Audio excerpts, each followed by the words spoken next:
السلام علیکم۔ بسم اللہ الرحمن الرحیم۔ معراج النبی صلی اللہ علیہ وسلم۔ شب معراج اسلام کی تاریخ میں ایک اہم واقعہ ہے اور اس پر ایمان لانا لازمی قرار دیا گیا ہے۔ امام جعفر صادق نے فرمایا، جو معراج کے واقعے پر یقین نہیں رکھتا وہ ہم میں سے نہیں ہے۔ قرآن حکیم میں بھی اس مقدس رات کا ذکر آیا ہے، جس میں واضح طور پر یہ لکھا گیا ہے کہ ماہ رجب کی 27 تاریخ کو اللہ تعالیٰ نے حضرت جبرائیل علیہ السلام کو حضرت محمد صلی اللہ علیہ وسلم کے پاس بھیجا۔ انہیں ساتوں آسمانوں کی سیر کے لیے اور قرآن حکیم میں اس بابرکت سفر کو معراج کا نام دیا۔ 27 رجب کی رات حضرت جبرائیل علیہ السلام حضرت محمد صلی اللہ علیہ وسلم کے گھر حاضر ہوئے اور آپ صلی اللہ علیہ وسلم کو نیند سے بیدار کیا اور اللہ کا پیغام دیا۔ حضرت محمد صلی اللہ علیہ وسلم نے اٹھ کر وضو فرمایا اور اپنے گھر سے باہر تشریف لے آئے۔ پہلے آپ صلی اللہ خانہ کعبہ تشریف لے گئے اور وہاں سے مسجد اقصی تشریف لے گئے۔ مسجد اقصی سے آپ صلی اللہ علیہ وسلم نے ساتوں آسمانوں کی طرف سفر شروع کیا۔ جب آپ صلی اللہ علیہ وسلم سدرۃ المنتہا پہنچے تو حضرت جبرائیل علیہ السلام نے عرض کیا کہ میرا اور آپ کا ساتھ یہاں تک کا ہی تھا، اس سے آگے جانے پر میں جل جاؤں گا۔ آگے کا سفر حضرت محمد صلی اللہ علیہ وسلم نے اکیلے ہی طے فرمایا۔ اس مقدس رات میں آپ صلی اللہ علیہ وسلم اللہ تعالیٰ سے ہم کلام ہوئے اور آپ صلی اللہ علیہ وسلم کو بہت سے مقامات دکھائے گئے اور فرشتوں سے ملاقات فرمائی۔ آپ صلی اللہ علیہ وسلم نے سب کو نماز پڑھائی۔ اس رات آپ صلی اللہ علیہ وسلم کو جنت اور دوزخ بھی دکھائے گئے۔ آپ صلی اللہ علیہ وسلم نے طرح طرح کی سزا میں مبتلا لوگوں کو دیکھا۔ اس رات امت محمدی کو 5 نمازوں کا تحفہ دیا گیا اور ساتھ ہی ان 5 نمازوں کی ادائیگی کے بدلے میں 50 نمازوں کے ثواب کی بشارت سنائی گئی۔ 27 رجب کی بابرکت رات میں آپ صلی اللہ علیہ وسلم نے بہت عبادت کی اور سارا دن روزے میں رہے۔ اس دن کی عبادت کو بہت زیادہ درجہ دیا گیا ہے۔ شب معراج پر یقین رکھنا ایمان کا حصہ ہے۔ معجزات معراج النبی کو دیکھ کر اس رات پر ایمان اور بھی مضبوط ہو جاتا ہے۔ شب معراج نبی کریم صلی اللہ علیہ وسلم نے فرمایا، ایک رات میں سو رہا تھا، اچانک چھت پھٹ گئی اور آسمان سے جبرائیل علیہ السلام اور کچھ فرشتے آئے اور میرا سینہ چاک کیا گیا، مطلب کاٹا گیا، اور تمام اعضاء کو نکال کر آب زمزم سے دھویا گیا۔ جبرائیل علیہ السلام آسمان سے ایک چاندی کا برتن لائے تھے جس کے اندر ایمان تھا، اسے میرے اندر بھر دیا گیا کیونکہ اللہ کریم نے مجھے آسمان پر بلایا تھا کسی خاص مقصد کے تحت۔ پھر جبرائیل علیہ السلام مجھے باہر لے کر گئے جہاں ایک سواری تھی جس کا نام براق تھا، جو قید میں گدھے سے بندھا اور کھچر سے چھوٹا تھا، جس کا ایک قدم آسمان کو پار کرتا تھا۔ سب نبیوں کے سردار حضور صلی اللہ علیہ وسلم نے فرمایا، مجھے مکہ مکرمہ سے مسجد اقصی لے جایا گیا۔ وہاں اقصی میں سارے نبی علیہ السلام موجود تھے اور حضور صلی اللہ علیہ وسلم کو امام بنایا گیا اور آپ نے تمام نبی علیہ السلام کی امامت کی، جس وجہ سے آپ کو امام الانبیاء یعنی تمام نبیوں کا امام، ان کا لیڈر، اس شرف سے نوازا گیا کہ آپ صلی اللہ علیہ وسلم تمام نبیوں کے سردار ہیں۔ سبحان اللہ! کسی شاعر نے کیا خوب کہا ہے، نماز اقصی میں جب پڑھائی تو انبیاء و رسول یہ بولے، نماز ہو تو نماز ایسی، امام ہو تو امام ایسا۔ پھر یہاں سے وہاں آپ کا آسمان سفر شروع۔ جبرائیل علیہ السلام آپ کو لے کر پہلے آسمان پر پہنچے اور دستک دی۔ فرشتوں نے عرض کیا، کون؟ فرمایا گیا، میں جبرائیل۔ فرمایا، ساتھ کون ہے؟ فرمایا محمد صلی اللہ علیہ وسلم ہیں۔ اللہ کریم نے انہیں بلایا ہے۔ دروازہ کھلتا ہے، تمام فرشتے آپ کو سلام کرتے ہیں اور ویلکم کرتے ہیں۔ تبھی وہاں پر ایک بزرگ بیٹھے ہوئے ملتے ہیں جو اپنے سیدھے ہاتھ کی طرف دیکھ کر خوش ہو جاتے اور الٹے ہاتھ کی جانب دیکھ کر مایوس ہو جاتے۔ حضور صلی اللہ علیہ وسلم نے فرمایا، یہ کون بزرگ ہیں؟ جبرائیل علیہ السلام نے فرمایا، یہ تمام انسانی مخلوق کے باپ حضرت آدم علیہ السلام ہیں۔ پوچھا، یہ کبھی خوش کبھی اداس کیوں ہو رہے ہیں؟ آپ نے فرمایا، سیدھے ہاتھ کی سائڈ میں ایک اپنی ان اولاد کو دیکھتے ہیں جو جنت میں جائے گی، اور الٹے ہاتھ کی سائڈ انہیں دیکھتا ہوں جو جہنم میں جائے گی۔ پوچھا گیا، کتنے لوگ جنت میں جائیں گے؟ فرمایا گیا، 1000 میں سے 999 جہنم میں ہوں گے اور ایک جنت میں۔ الگ الگ نبی علیہ السلام سے ملاقات۔ پھر آپ دوسرے آسمان پر ملاقات کے لیے پہنچتے ہیں۔ بالکل اسی طرح پوچھا جاتا ہے، اجازت ملتے ہی آپ اندر جاتے ہیں۔ یہاں آپ کو 2 نبی علیہ السلام ملتے ہیں، حضرت یحییٰ اور حضرت عیسیٰ علیہ السلام۔ آپ سے سلام کلام ہوتا ہے۔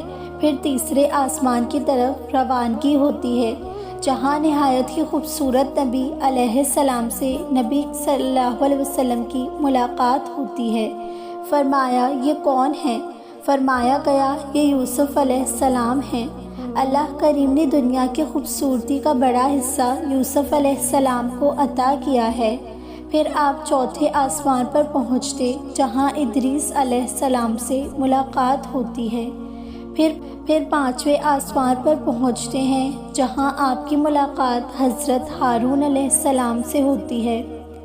پھر 6 آسمان پر پہنچتے ہیں، جہاں آپ کی ملاقات حضرت موسیٰ علیہ السلام سے ہوتی ہے۔ موسیٰ علیہ السلام آپ کو دیکھ کر رونے لگتے ہیں اور فرماتے ہیں، بنی اسرائیل میری قوم تھی جس کی سب سے زیادہ تعداد تھی، لیکن اللہ تعالیٰ نے فرمایا، بنی اسرائیل کے بعد امت محمد صلی اللہ علیہ وسلم سے سب سے بڑی تعداد کی ہوگی۔ میرے یہ آنسو خوشی کے آنسو ہیں کہ میری ملاقات آپ سے ہو رہی ہے۔ فرمایا، لوٹ کر آؤ تو مل کر جانا اور بتانا کہ اللہ تعالیٰ نے آپ کو کیوں بلایا ہے۔ سدرۃ المنتہا۔ اس کے بعد آپ 7ویں آسمان پر پہنچتے ہیں، جہاں آپ کی ملاقات حضرت ابراہیم علیہ السلام سے ہوتی ہے، جو بیت المعمور کے پاس بیٹھے ہوئے ہوتے ہیں۔ بیت المعمور بالکل کعبے کی طرح ہے، جہاں فرشتے طواف کرتے ہیں، اور وہ اتنا بڑا ہے کہ ایک طواف میں 70,000 فرشتے کر پاتے ہیں، اور فرشتوں کی تعداد اتنی زیادہ ہے کہ ایک بار جس فرشتے نے بیت المعمور کی طرف طواف کر لیا، اس کا دوسری بار نمبر قیامت تک نہیں آ سکتا۔ اس کے بعد سدرۃ المنتہا پر پہنچتے ہیں۔ سدر جھاڑ کو کہا جاتا ہے۔ سدرۃ المنتہا وہ جھاڑ ہے جس کے پتے اتنے بڑے ہیں کہ اس کے ایک پتے پر گھوڑا 70,000 سال تک دوڑ سکتا ہے۔ وہاں سے جبرائیل علیہ السلام سے فرماتے ہیں، آپ صلی اللہ علیہ وسلم سے فرماتے ہیں کہ اب اس کے آگے کا سفر آپ طے کریں، میری حد بس یہاں تک کی تھی۔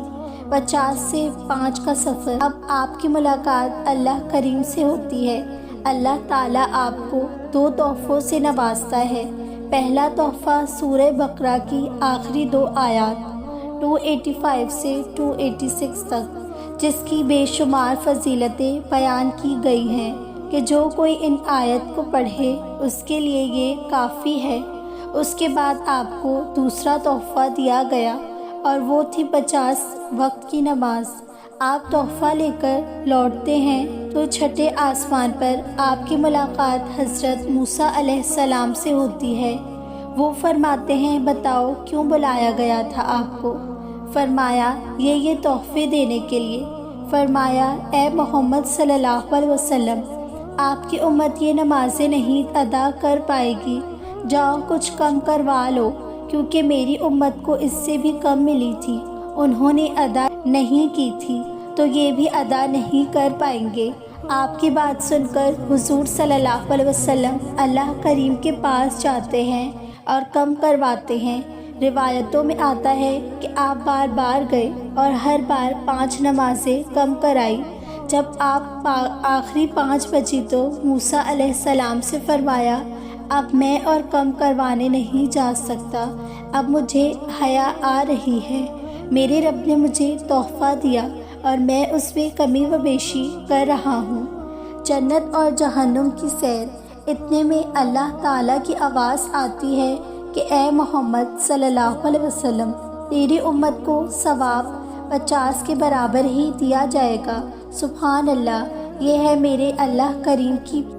میرے رب کی کریمی۔ محدث فرماتے ہیں کہ اگر ایسے نیت رکھ کر نیکی کریں گے تو صرف نماز ہی نہیں، اللہ تعالیٰ ہر نیکی پر ثواب 10 گنا بڑھا کر دے گا۔ بے شک اس کے خزانے میں کوئی کمی نہیں ہے، وہ اتنا رحیم ہے کہ ایک نیکی پر 10 نیکی کا ثواب دے گا، لیکن وہ ایک گناہ کو 1 گناہ ہی لکھے گا۔ اس کے بعد آپ صلی اللہ علیہ وسلم جنت اور جہنم کی سیر بھی کرتے ہیں۔ آپ ایک ایسی جگہ پہنچتے ہیں جہاں ایک خوبصورت حور بیٹھی ہوئی ہوتی ہے، جو اتنی خوبصورت تھی کہ اس کے اندر کی ہڈیاں میں موجود گودا تک نظر آ رہا تھا۔ فرمایا اے جبرائیل علیہ السلام، یہ کون ہے؟ فرمایا یہ حور ہے، جنت کی ملکہ ہے۔ آپ آگے بڑھے تو وہاں ایک آدمی نظر آتا ہے جو نہ مسکراتا تھا اور نہ کچھ، بس سر جھکا کر گڑھے کے اندر ایندھن ڈال رہا تھا۔ فرمایا یہ کیا ہے؟ کہا یہ جہنم ہے۔ ابو بکر صدیق کو صدیق کیوں اور کیسے کہا گیا؟ جہاں کچھ لوگ جن کے ناخن پیتل کے تھے، جس سے وہ اپنا بدن نوچ رہے تھے اور اپنا چہرہ نوچ رہے تھے۔ فرمایا یہ کون ہے؟ فرمایا گیا یہ وہ ہیں جو دنیا میں لوگوں کی غیبت کرتے تھے، ان کی عزت پر پامال کرتے تھے، آج یہ خود کو پامال کر رہے ہیں۔ اس کے بعد آپ کو وہیں لے کر چھوڑا گیا جہاں سے لے جایا گیا تھا۔ آپ نے صبح ہوتے ہی مشرکوں کو، شرک کرنے والوں کو رات کا پورا واقعہ بیان کیا کہ میں رات میں کہاں گیا تھا اور کیا کیا معاملات پیش آئے، جسے سن کر مشرکین ہنسنے لگے اور معاذ اللہ آپ کا مذاق اڑانے لگے، اور سبھی حضرت ابو بکر رضی اللہ تعالیٰ عنہ سے فرمانے لگے اے بکر دیکھ، محمد صلی اللہ علیہ وسلم کیا کہانی سنا رہے ہیں، کیا تو یقین رکھتا ہے ان باتوں پر؟ مرحبا، قربان جائیں ایسی یاری پر، ایسے ایمان پر۔ آپ نے جواب دیا کہ اگر میرے محمد صلی اللہ علیہ وسلم یہ فرما رہے ہیں تو بے شک وہ سچ فرما رہے ہیں۔ آپ کے اس جواب کے بعد آپ کو صدیق کا لقب ملا۔ صدیق کے معنی ہوتے ہیں سچ کی تشدید کرنے والا۔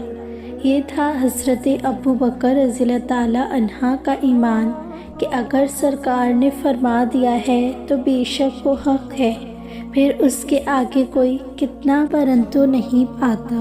نبی کریم صلی اللہ علیہ وسلم کے فرما بردار بنو۔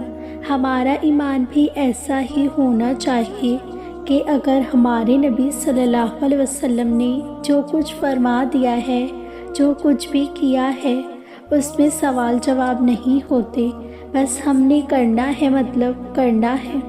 اگر میری نبی صلی اللہ علیہ وسلم نے فرما دیا ہے کہ ایک مٹھی داڑھی رکھو تو مطلب رکھو اور رکھواؤ بھی اگر آپ ایک بیوی ہیں، امی ہیں، بہن ہیں۔ اگر میرے نبی صلی اللہ علیہ وسلم نے فرما دیا ہے کہ 5 وقت کی نماز پڑھنی ہے تو اینی ہاؤ پڑھنی ہے۔ اگر میرے نبی صلی اللہ علیہ وسلم نے فرما دیا ہے کہ بیوہ طلاق شدہ بڑی عمر کی لڑکی سے بھی نکاح کرو تو کرو اور کرنے دو۔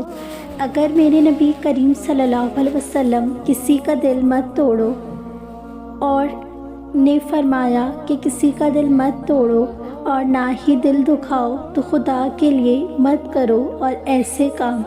اسے آگے بھی شیئر کیجیے اور بھی ایسی انفارمیشن کے لیے میرے چینل کو سبسکرائب ضرور کیجیے اور میرے انسٹاگرام کو بھی فالو کیجیے۔ جزاک اللہ خیر۔